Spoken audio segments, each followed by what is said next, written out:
Hey, what's good, everybody? I'd like to welcome you all back to another episode of the Boombox Guru. I'm your host, LB. So, for this particular video, I'm actually deciding to resurrect a series that I began several years ago, but I really didn't continue because I went on a 4-year hiatus.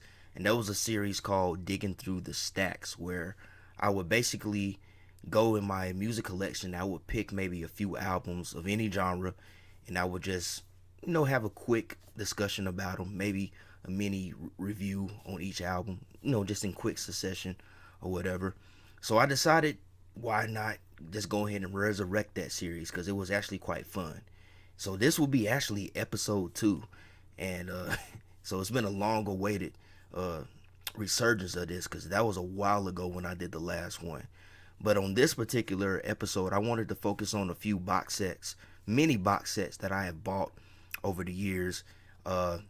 These box sets I actually purchased like online. Some of them I found in like Best Buy back when they were still selling music. So I've had these for a long time in other record stores and so forth. And all of these box sets, they focus on particular classic hard rock and heavy metal bands of the 70s and 80s and so forth.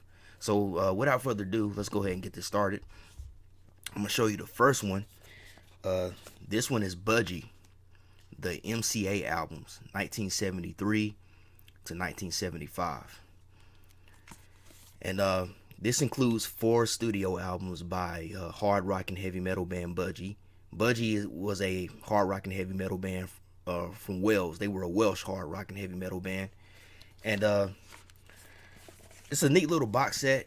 It's not necessarily a comprehensive set. It just focused on the 3 albums that they did with MCA Records. And this box set is pretty cool, though. It's pretty cool. It comes with this little booklet of liner notes that actually gives a history of the band and discusses each album.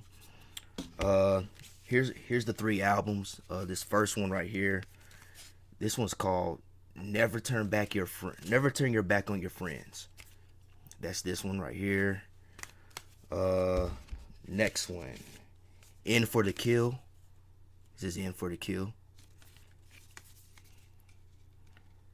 Hope you guys can see that. And the last one, Bandolier.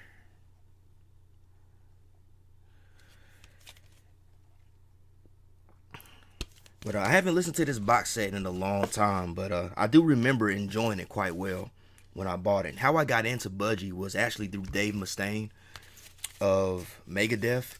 I think I watched or read an interview that he did where somebody was asking him about his influences, and I remember the band Budgie was one of the influences that he listed. I've also heard them come up in other bands. Like I think they might have been an influence on Metallica. I think I heard James Hetfield mention them, and several other bands within like the thrash metal scene have named Budgie as an influence. I think they had a few songs in their career that was an inspiration to thrash and speed metal. Not that they particularly fell in that genre, but it's just that their style of playing had an influence on those particular bands. I guess similar to like Diamond Head, how huge of an influence Diamond Head had on Metallica.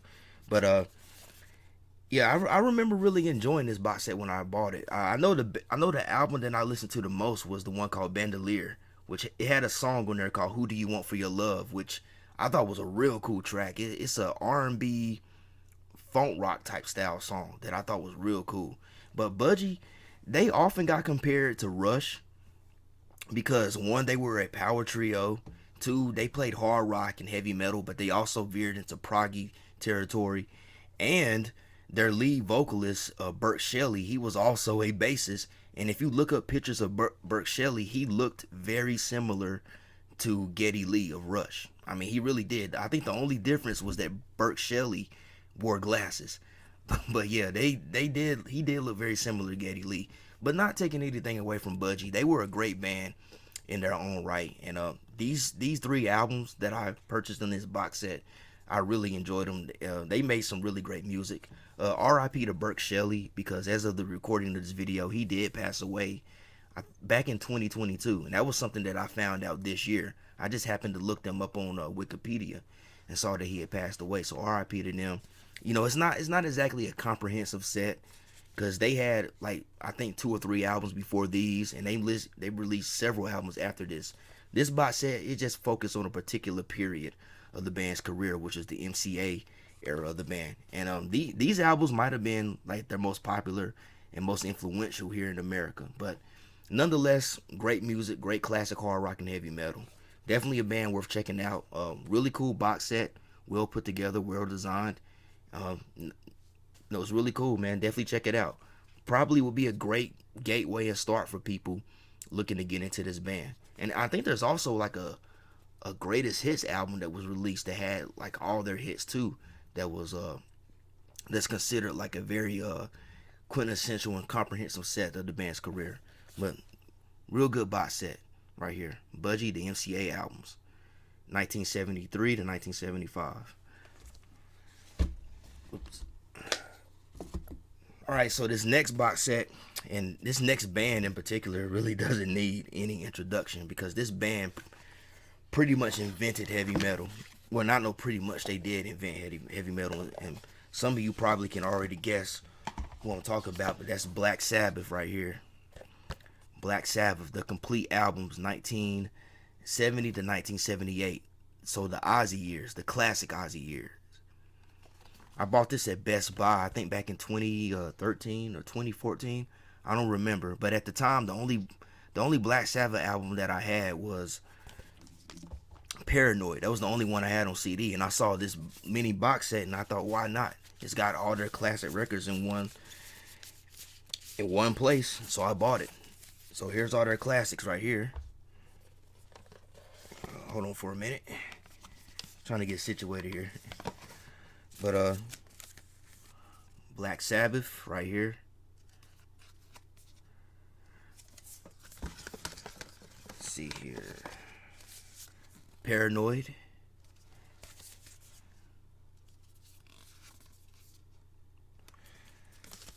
See, Master of Reality.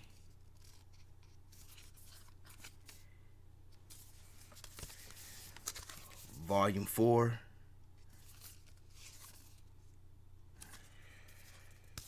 Sabbath, Bloody Sabbath.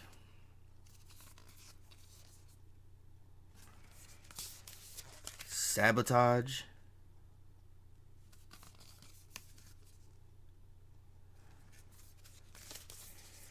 Technical Ecstasy.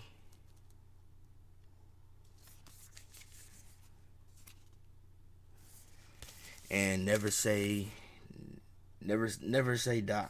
Yeah. Is that what that says? Never Say Die? Yeah, Never Say Die. Sorry about that. Couldn't read that font. Barely could read that font. But yes, man. Very comprehensive set. That very representative of the Ozzy years.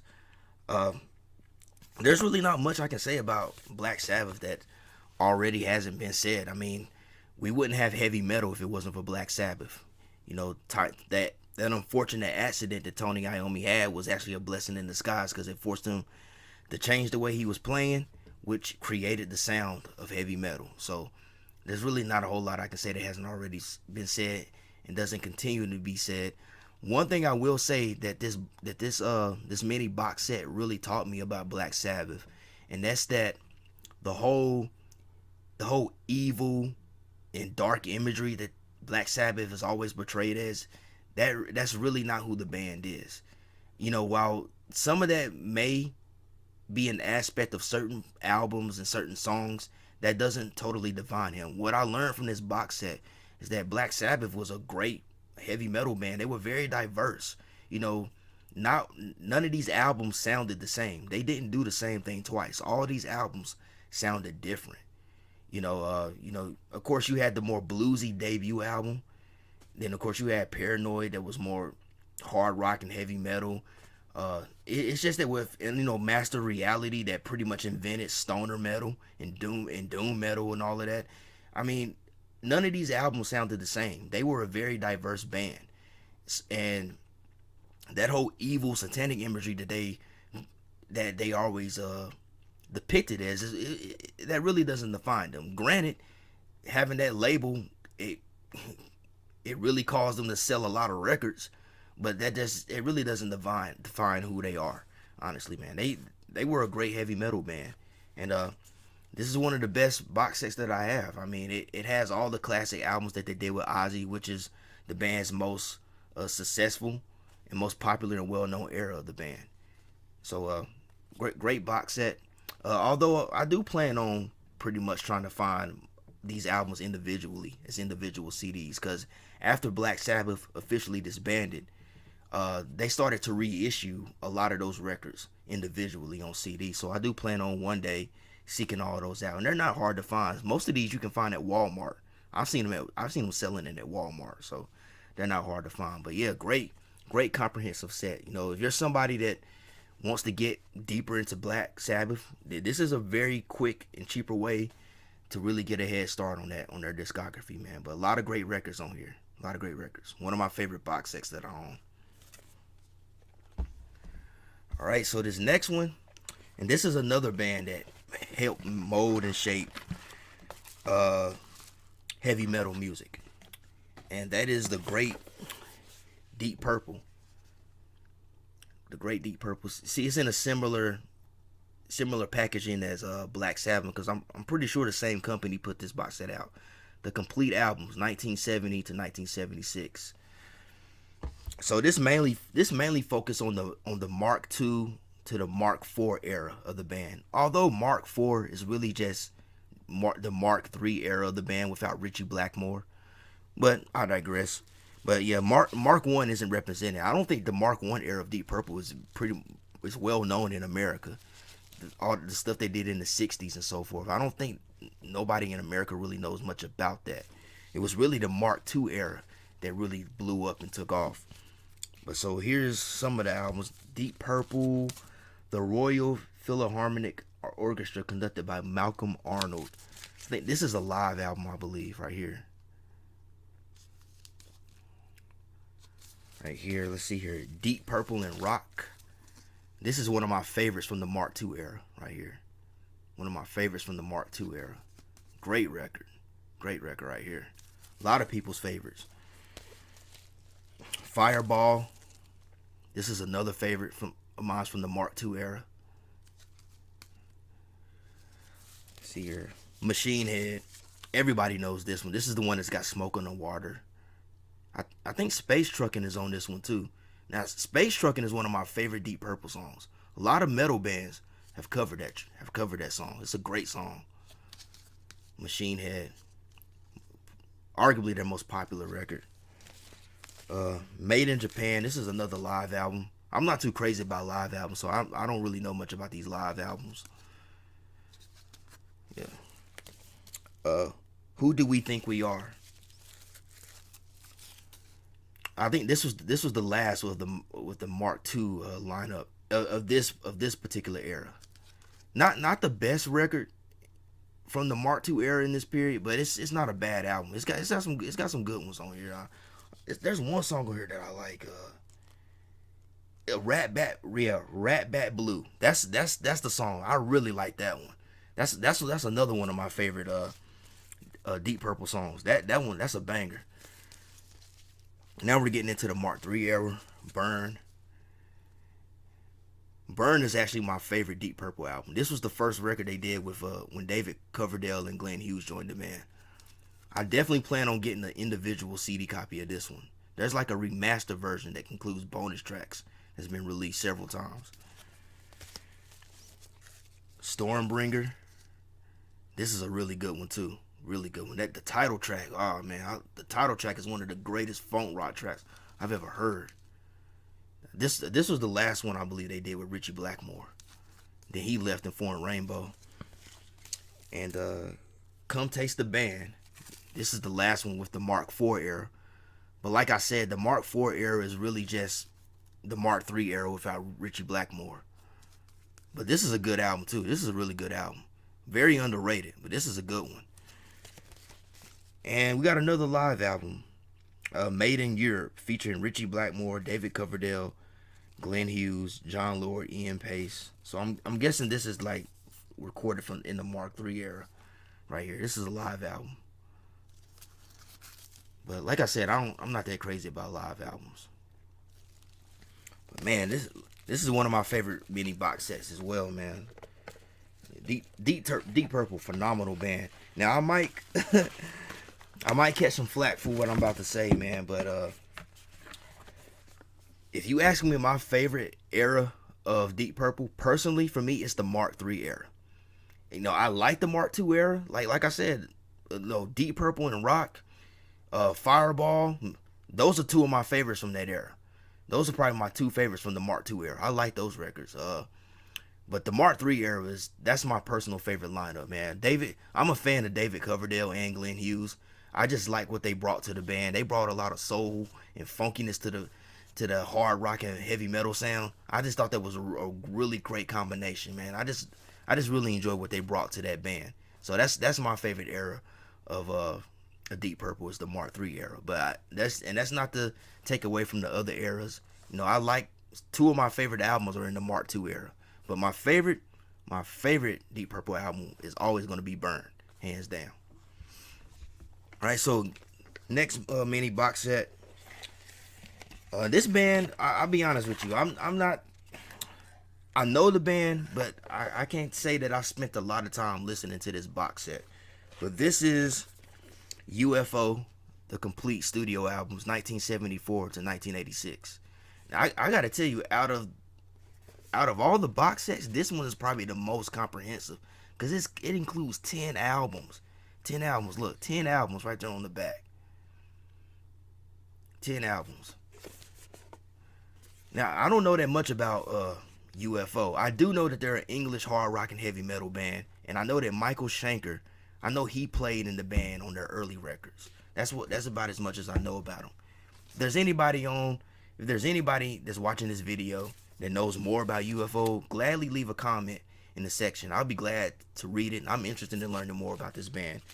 But like I said, I haven't spent a lot of time with this box set, so I can't really name any favorites of mine or anything out of here. I think I've only listened to these CDs maybe once or twice when I bought it. I found this box set at Manifest probably about several years ago. They had it in stock and I just bought it because a lot of YouTube channels that I watch related to metal, such as The Metal Voice, No Life Till Metal, Sea of Tranquility, a lot of those, they cater towards a more older heavy metal crowd, and UFO is one of the bands that get talked about a lot on those channels.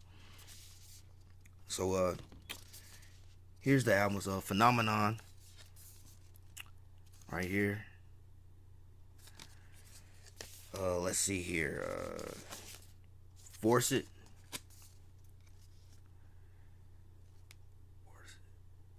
Yeah. Oh, now if you look closely, I don't know if you can see it, but it's kind of blurred out because this is like the American cover, but it's a man. I think it's either a man and a woman, or I don't know if it. I think it's a man and a woman. I thought it was two women at first, but I think it's a man and a woman.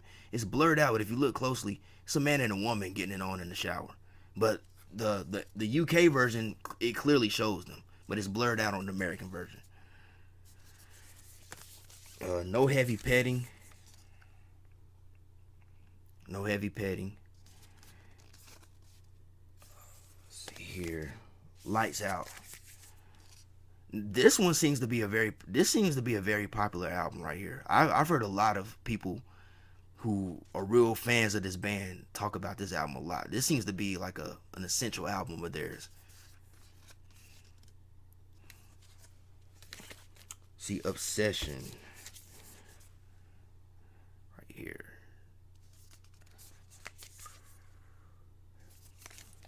Let's see here. No Place to Run.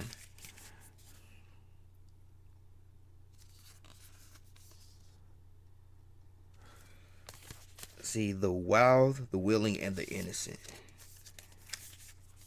And I'm not sure, but I think the cover on this one I think it's like a man and a woman having sex.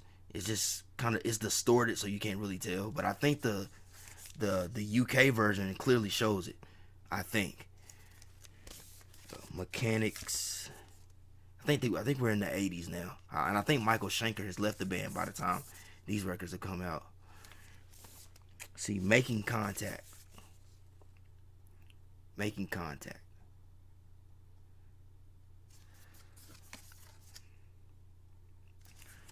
All right, misdemeanor.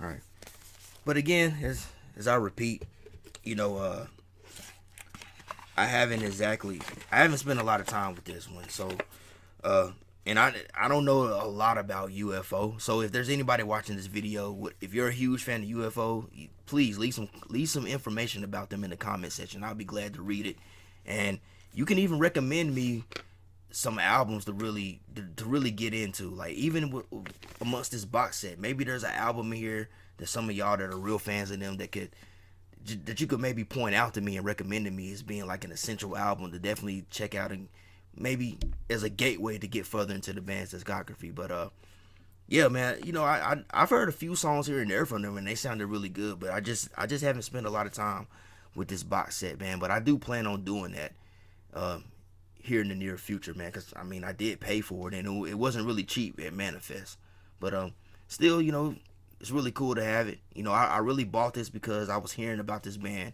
so much in a lot of the heavy metal YouTube channels that I was watching. A lot of those people really enjoy this band, so that's why I bought it.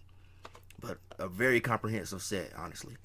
And I'm just now realizing that there's one box set that I need to include in this video and I don't have, so I'm gonna step out right quick and go grab that. Hey, what's up? Okay, so I'm back. Yeah, I just realized as I got into this video that there was one mini box set that I needed to include in this one, and I couldn't continue without that. So this box set, this is different from the other ones. This is released by Parlophone, and looks like Warner Brothers or something. But this is probably some of you have probably seen these original album series, little mini box sets around. There's a lot of bands that have been represented by these little box sets, but this one is by a very influential band, Saxon. This is Saxon right here. This is theirs. It's got 5 albums represented right here. Saxon is one of the most influential British heavy metal bands of all time, and they're still going strong today. I mean, they've been through some lineup changes. I think Biff Bifford, the front man, the lead vocalist, I think he might be the only original member that's still in the band, but they're still going strong and they're still releasing a lot of good records too. I think they just released the album either this year or last year, but I know they've released one that's recently, that's at least been in the last year or two.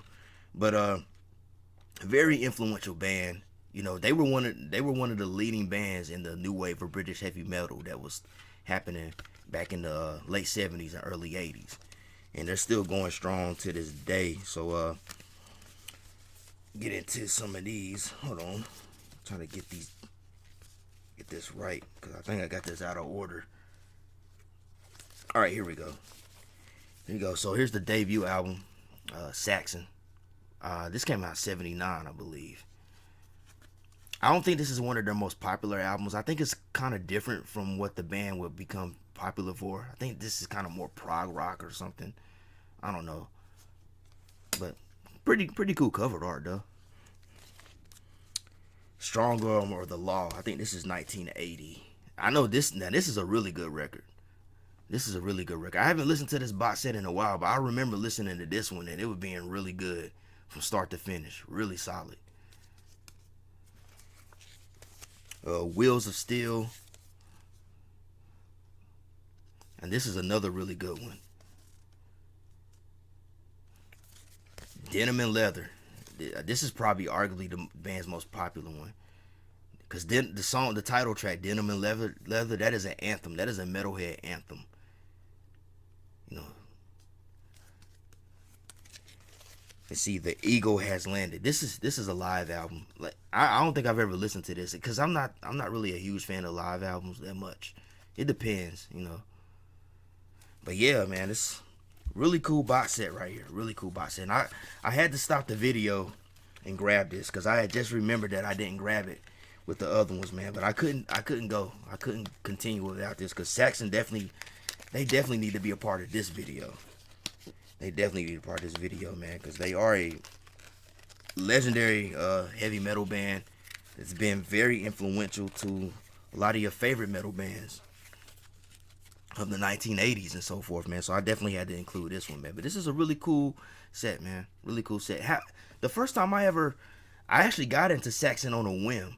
There's a record store. There was this retro store, vintage store I used to go to called Hippo Cat that sold vinyl records, and I was looking at their records and I came across Saxon's album, The Power and the Glory. I believe that's what it's called. I still have it, and I asked one of the owners that worked there about Saxon. He explained to me that they were a British heavy metal band, and he gave me the lowdown, and I bought it.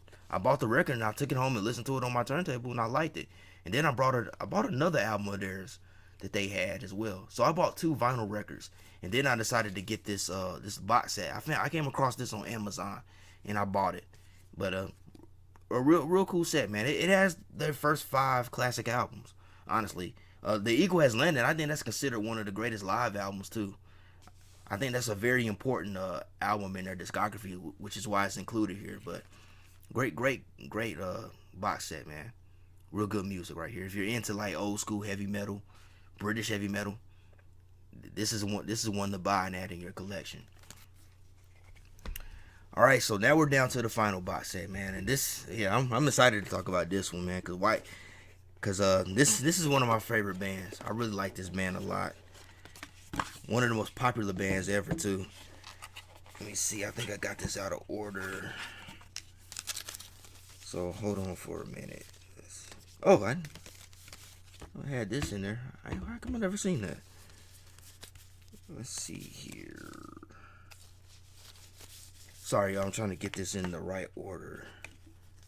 There we go. Let's see here. Yeah, I think I got it right now. I think I got it. Actually, no, I don't. Sorry about this, guys. There we go. All right, now we got it. Now we got it finally. But this time we're talking about Whitesnake. Yeah, Whitesnake. They released this little box set called Little Box of Snakes right here. Yeah, Whitesnake, man. I always liked the Whitesnake, man. I've always been a fan of David Coverdale, man. As you can tell by what I said about the Deep Purple, like the Mark III era with him and Glenn Hughes is my favorite era of the band. Pretty comprehensive set. Now this focuses on the band's early years. This is before they broke over here in America and became that hugely successful hard rock and metal band that they did. I also got these really cool liner notes right here. Booklet of liner notes. You know what? As long as I've had this box set, this is the first time I actually have seen this. This is the first time I've actually seen this, man. I think it's got lyrics. It's got lyrics to the albums in here. That's crazy, man. I don't know how this would be the first time I've seen that, but so here we go. David Coverdale's Whitesnake, Snake Bite. So this was the first Whitesnake album as a band, cause if I'm correct, David Coverdale, he actually after Deep Purple broke up, after he initially broke up, he released a couple of solo albums under his own name before he formed Whitesnake, I believe. But I think this is the first one with Whitesnake as the band, if I'm correct.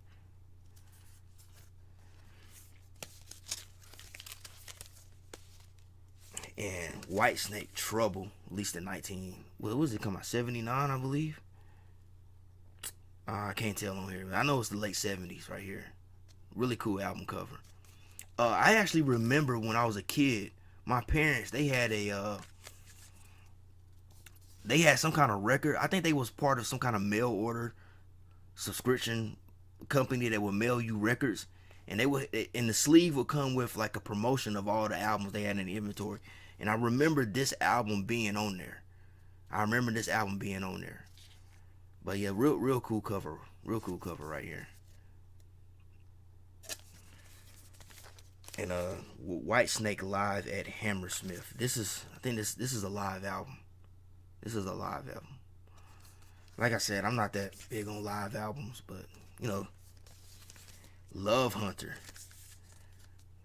I also remember seeing this as a kid somewhere. I don't remember, but man, that's one of the best album covers ever, man. Got this naked woman straddling that snake. I wouldn't mind having this on a t-shirt, man, honestly. I wouldn't mind having this on the t-shirt. But yeah, that's an awesome cover. Ready and Willing, 1980. This is one of my favorites. This is one of my favorites out of this box set. Really like this album. Matter of fact, as I'm recording this video, I was listening to it today. Live in the Heart of the City. This is another live album.